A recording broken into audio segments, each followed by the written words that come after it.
In the great hall of the Justice League, there are assembled the world's 4 greatest heroes, created from the cosmic legends of the universe. Their mission, to fight injustice, to right that which is wrong, and to serve all mankind.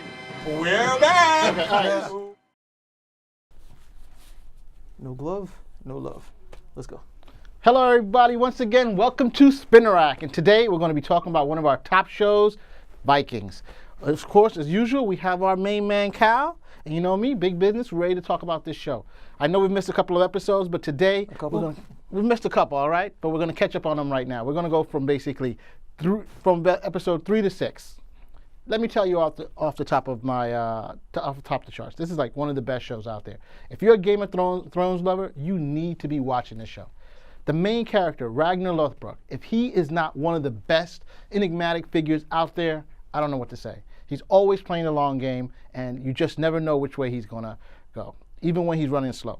But hey, let me stop talking, and let me push it on to my man, Cal. What do you think of the last couple of episodes? Well, if you're a fan like me and you've been paying attention for this season, you all know Ragnar should die this season. He doesn't want to live anymore. Wait, why don't we talk about the show before we start talking about he dies? You pass it to me to interrupt me? Thank you. Ragnar wants to die this season, okay? We can see that he has no zest for life any longer. He doesn't care about being a king. He still has a good attachment to Bjorn. That's really much it. Other than that, he's looking forward to whatever the next challenge is going to be to present to him, and that's the next life. The most recent episode, when he's sailing down, he can see his past life of being a farmer, where he had his children waiting for him, where he had Athelstan waiting for him, where he had Lagertha waiting for him, and how much he misses that. That lusters much, much more than being the king that he's become at this point. So I think the portrayal that we're getting is very good, because we can see how it just doesn't hold any significance for him. He just needs to keep going out and fighting, so he'll get that battle that'll get him into Valhalla. But aside of that, he's just totally through with what this life has to give him. And we see him becoming addicted to this Chinese substance, Chinese ecstasy, whatever it is that she's giving him. That character, well, that's a little bit different. But I think it's a really good examination of how he's going for this season. Well, I take a totally different take, and I'm not going to start off with Lothbrok dying right away. I think, yes, there's clearly, at the beginning of the season, we saw that he saw the doors of Valhalla, and it closed to him, so he wasn't able to go there, or he wasn't ready, or he was not worthy, and I think that's what's troubling. If there's one thing we've always known about Ragnar is that he's always felt himself, touched, that he knows what to do and how to get about it. He's always playing different corners, different angles that no one else understands. And right now, at the beginning of this season, we don't know really what he's doing. It could be something where he turns it around and has like the huge sack of Paris like he did the last time. I may not. You may be right, but I'm just saying I think we need to look at it. This is a guy right now who is just, it's almost like he's biding time till the next battle so he can just be done with this existence. At least that's how much it's been coming over. He's not shown any zest for planning. He has done everything that he's wanted to do.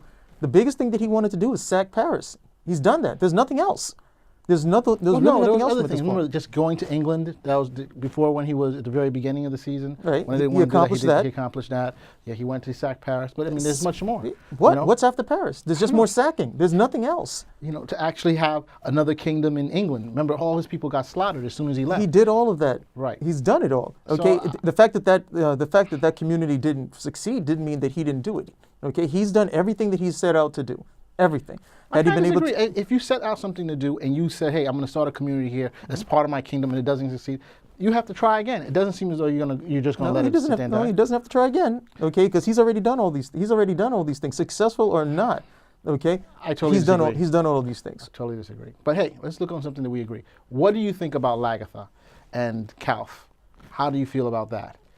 Yeah, I don't know. When she gave that guy that really that wrong-headed circumcision, and Kalf was just there watching, and he kind of like chuckled at the whole thing. I was kind of like, you're a dumbass. She's going to do this to you, man. Exactly. I think there was some foreshadowing as to what was going to happen in the earlier episodes before Agatha actually ended up killing her. Some of it was some damn pandering, though, that she's over here and all the female warriors are coming out, and those are the ones supporting her. Shield maidens. I thought that was ridiculous, because when she became Earl the first time, she had the support of all the people, male and female. She had a whole bunch of male warriors at her, beck and call. And she lost that support to Kalf because she left. Now it's taking this turn of, well, I guess some more girl power and women supporting women, that sort of thing. Where before she had the total breadth of all the warriors. I don't recall that. I clearly she only had the recall female warriors before. No, didn't say that. But what I'm saying, she had to basically seduce another one of the male warriors to help her. And it wasn't like everybody was like, well, she was going to get the position after her husband died. She killed that dude. Right. Okay. She killed her husband. She got the position. She was Earl. And then when she came to support Ragnar, male and females were with her. It wasn't just females. I agree. By that time, but I'm saying the initial takeover when her husband died, there was some talk of whether she should. That's not my point. My point is that she had this full support of male and female warriors because she's such a strong warrior. No, after the fact, it wasn't initial. And that's but she still had the support. No, it was different. No. You're hemming at this point. I'm not hemming. I'm saying that when she first started. Did she have the support of the male and the female warriors? Yes or no? After the fact. Yes or no? After the fact. So that's a yes then? No, it's not a yes. I said after the fact. Initially, when she didn't have the support of the male and the female warriors then? Not initially. When she first took over. If you're saying not initially, then at some point she had to have it. After the fact, but you're making it seem as though after the fact it happened. Fine. After the fact, she had the support of both the male and the female warrior. Which is what I was saying in the first place. No, you were saying she had the support. Like you made it sound See, this is why America's in trouble because of big business. See, big business does this double speak. You guys see it. This is all this double speak. No, it's after the fact. No, okay. The bottom line, she had the support. We're going past that. So. I didn't like the scene because at one point she's a strong enough leader where she has the support of the male warriors and the female warriors because she's such a good warrior. That's it. That's all you needed to do was be a good warrior. Now in this one, she's being surrounded by just the female warriors. And I was like, well, okay, if that's the case, we saw when Kalf took out the opposition, he obviously had the support of all the male warriors. So I guess, if those guys may want to say, hey, look, there's some opposition here. So I think it would have been better if she had the support of all the warriors, not just the female ones, so we can have some more, so we can have that sort of pandering. I can see what you're saying, but I didn't take it as that. I took it as You didn't think about it. No, I did. I took it more as this is her specific crew. Her shield maidens, they are down with her no matter what. As opposed to some of the other. Because remember, she's an outsider who came to this new kingdom, and she basically. But she already had, like I said, she already had the support. But they didn't. In the episodes, it didn't feel as though she had that support. Remember, Kalf came basically and said, "Hey, she's going to be my partner in being the Earl." When in fact, she's basically took over. But she's been put in a leadership position with these people on three separate occasions. And I'm not disagreeing. On three separate occasions. So it's either you can't do it without some sort of support. Okay, the first time she takes it over herself and she becomes Earl. Then Kalf, usurps the position, but then he's like, no, let's bring her back on because we fought together.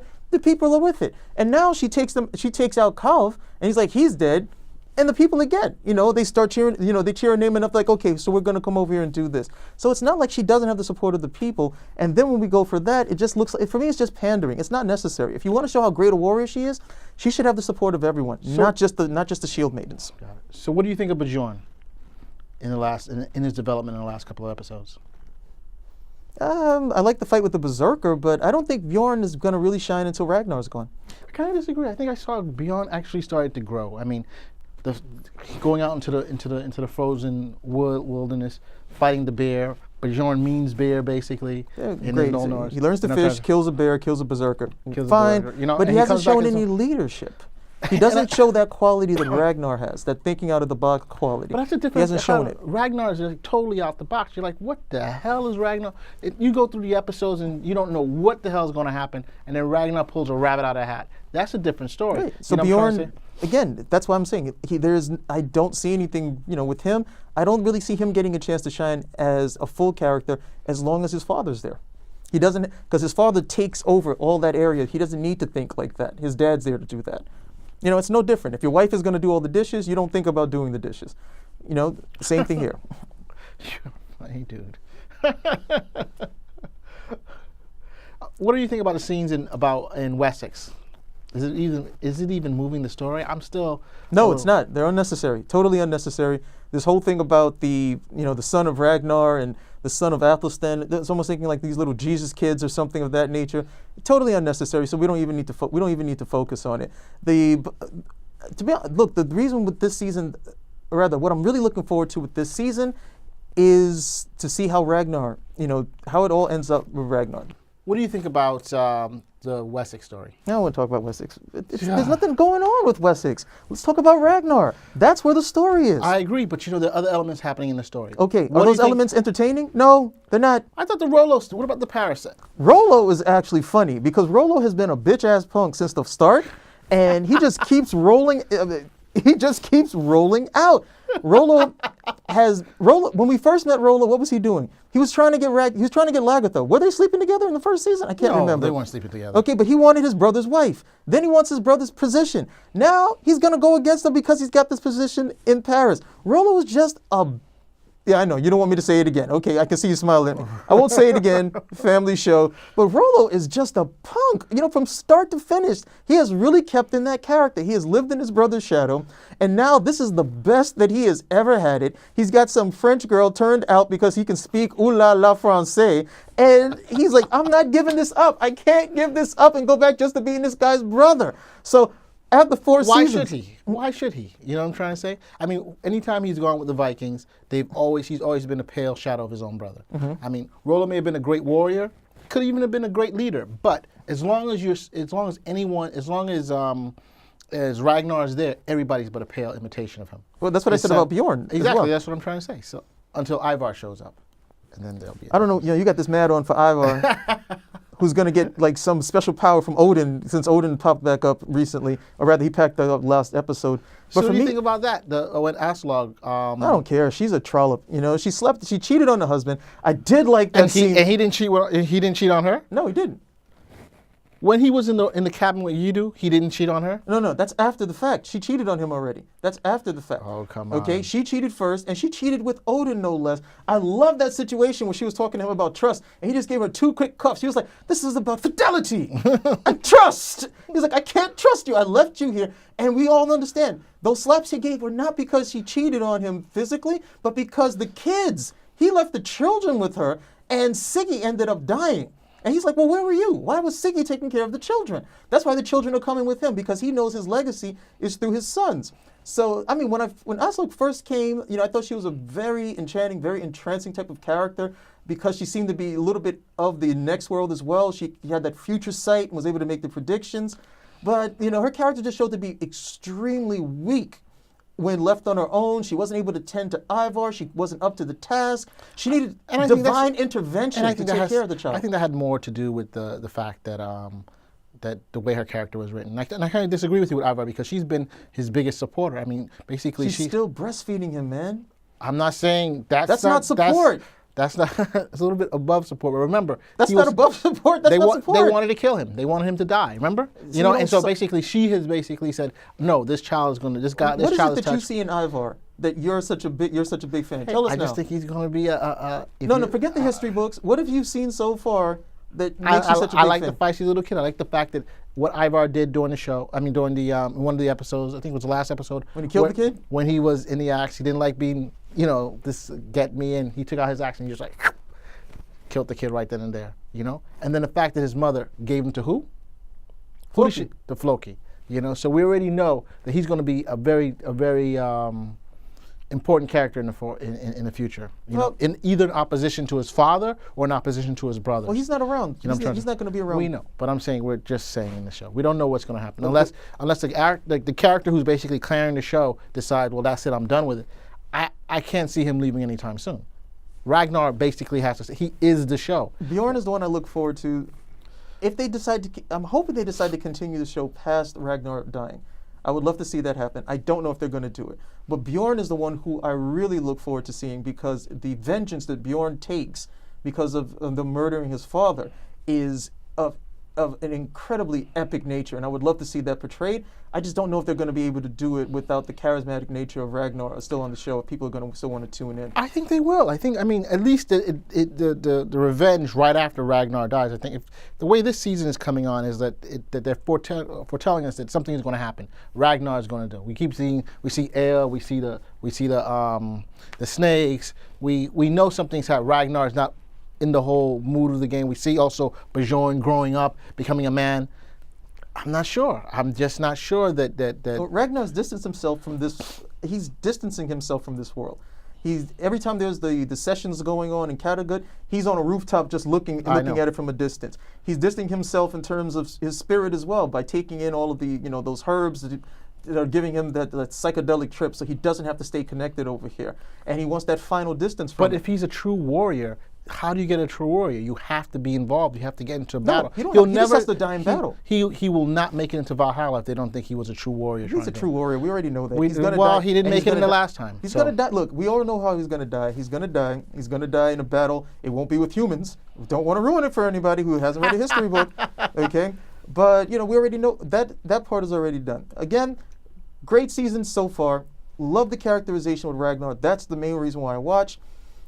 Lagertha is vicious. That's just a vicious woman. She's great. I love Lagertha. That is just a vicious woman. And Aslog, I'm kind of you gotta like Calf too. She stabbed him and he's dying and she's kissing him. He's like, I'm dying, but it hurts so good.